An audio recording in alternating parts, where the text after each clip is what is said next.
Ito yung bra na 4 na peraso na mabibili mo sa halagang 204 pesos or halos pumapatak na lang ng 51 pesos kada isa. Nakakalip, nakaka-push at wala nga pala tong bakal kaya naman mapaka-comfortable niya once sa sinuot. Ganito naman yung pinaka-foam niya sa loob, hindi ganun kakapal, hindi ganun kanipis kaya saktong-sakto lang. Maganda din yung pagkakatahi nito at hindi siya mabilis magtastas at breathable naman yung pinakagilid niya. Ganito naman yung hook niya sa likod kung saan meron siyang 4 na adjustan kung saan pwede mo siyang luwagan at sikipan.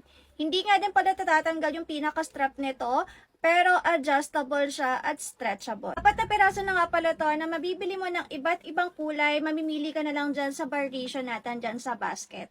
At meron nga pala tong available sizes dyan na size 32 hanggang 38. Kung mga pinagpala naman kayo ng mga hinaharap or medyo malapad po yung likod nyo, adjust po kayo ng mga sizes. Kaya kung naghahanap kayo ng affordable bra katulad nito, ilalagay ko yung link natin dyan sa basket, i-check nyo na habang nakasale pa.